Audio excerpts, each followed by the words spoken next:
Hare Krishna, Namaste, Chapter 7, entitled as Jnana Vijnana Yoga, Sloka 22.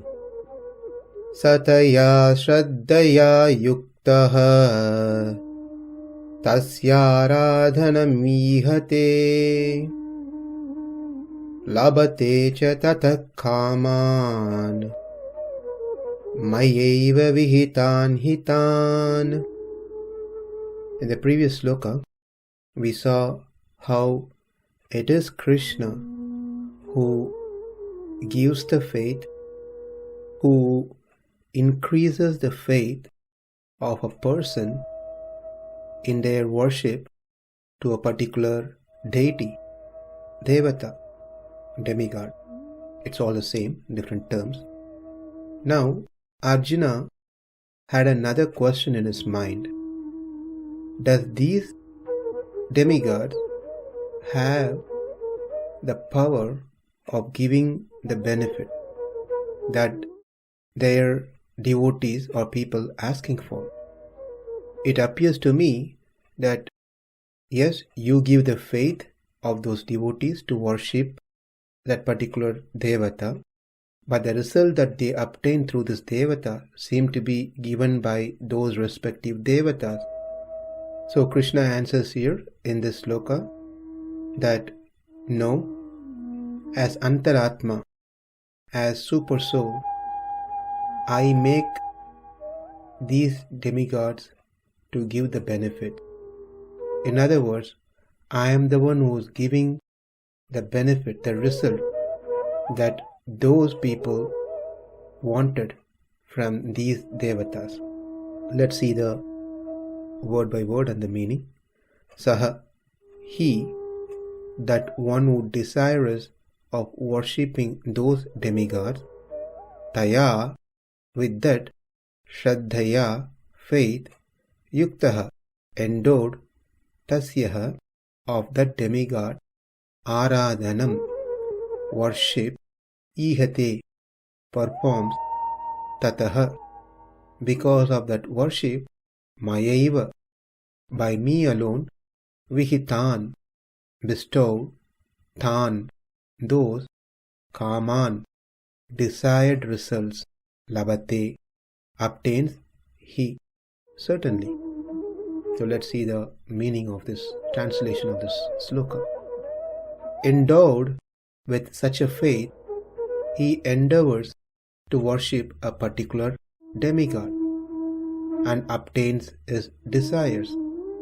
But in actuality, these benefits are bestowed by me alone.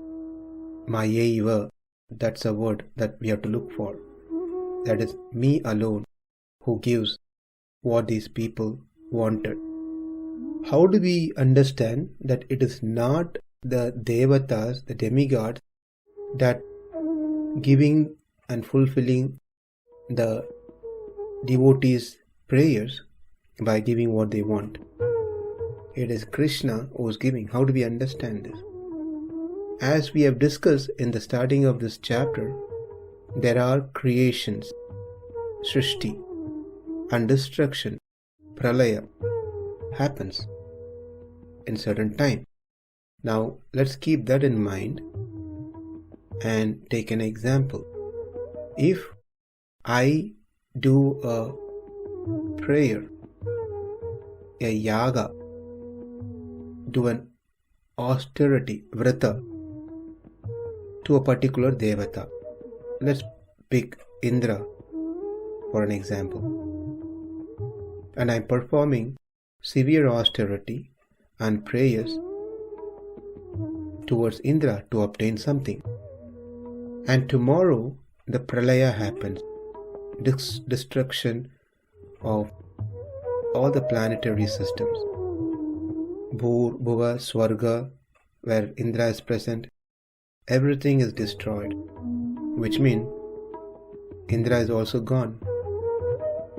Then, in that case, question is, what happens to the prayers and austerity, yaga, yajna, all that I performed? Because whatever I perform cannot go in vain, cannot be go of no use. Shastra says that if one performs something, one gets a result. I have to reap the result of my activities. But here in this case, Indra himself is gone. So who is going to give me the benefit of my prayers? And here is the answer. Even though Indra is gone, the Supreme Lord who was present as Indra's Antaratma, Super Soul, he remembers. He is not gone. Therefore, he will make sure that we get the benefit of our prayers. Even if Indra is not going to give because he is not present, we will get what we need to get. From this simple example, we can understand that all the benefits in actuality are given by the Supreme Lord, who is present as Antaratma within all the demigod. Then that opens up an interesting question.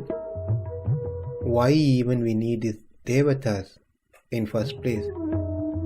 If Krishna is the only one who is actually giving all the benefit, why do we have so many devatas? It's the same answer that we have already seen. Not everyone is willing to come to the lotus feet of Krishna. Not everyone want to surrender to Krishna.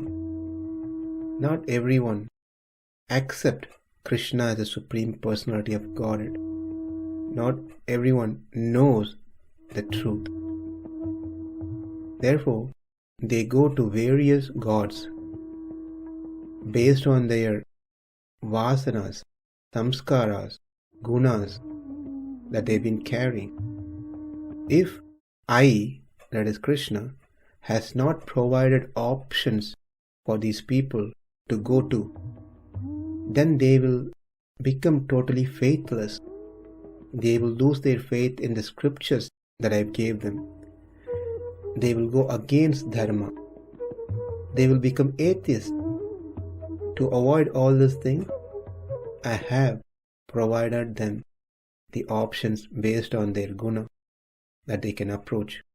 So their faith continues and increases in the scriptures that I have given.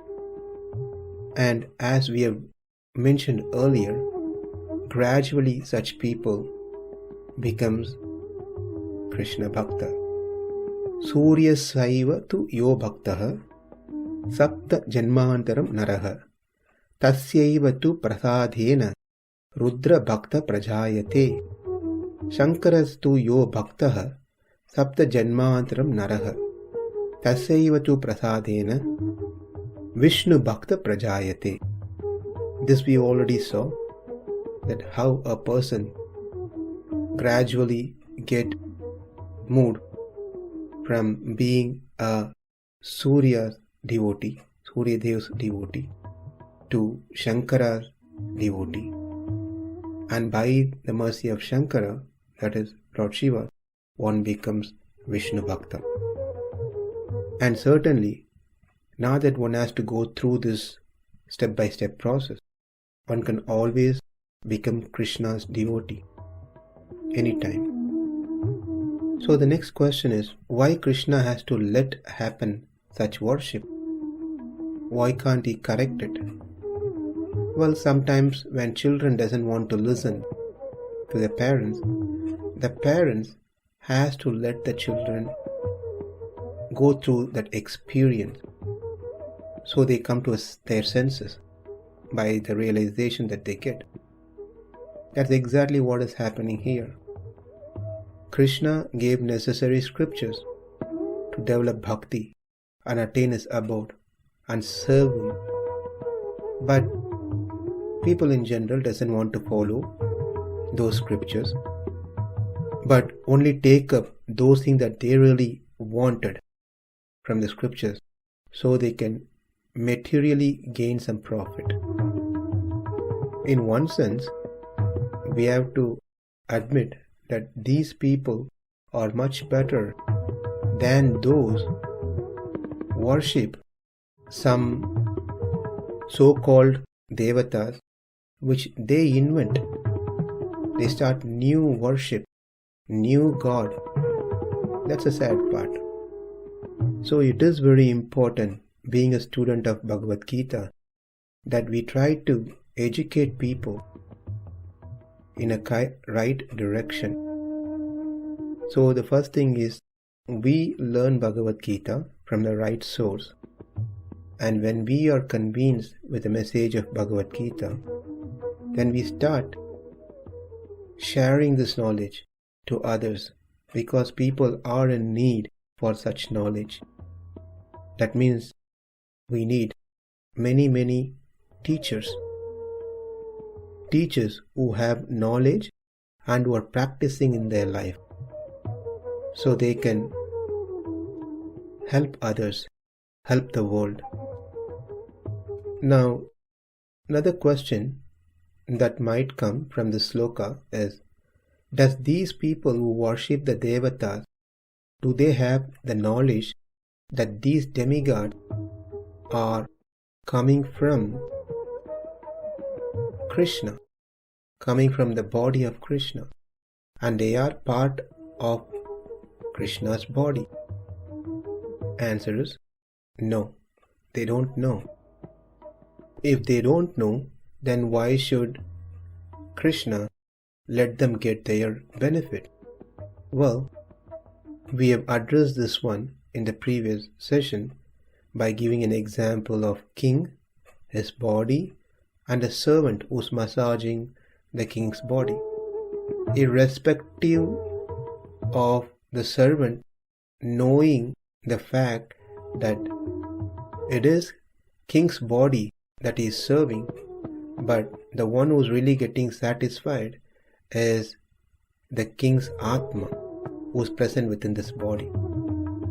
So irrespective of whether the servant knows or not, the king is going to reward this person for his service.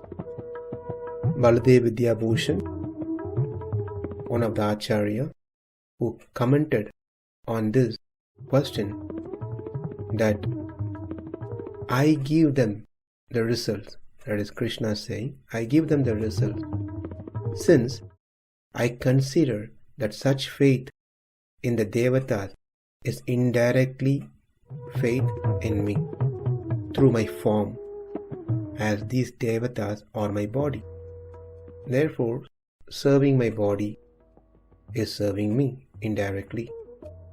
Whether that person knows or doesn't know, they will get the result, and I bestow the result to them through these devatas. Now comes another question. Arjuna's mind works faster. Arjuna had a doubt. His doubt is, I see no differences, either worshipping you or worshipping those demigods. As by worshipping either one, the people who's performing the worship are going to get the benefit what they wanted. So how does it really matter whom one should worship, as there are no differences in the result that they obtain? They are going to get anyway. Answer to this doubt or question will be in the next sloka. Tayā śraddhayā yuktas tasyārādhanam īhate labhate tataḥ kāmān mayaiva vihitān. Namaste. Hare Krishna.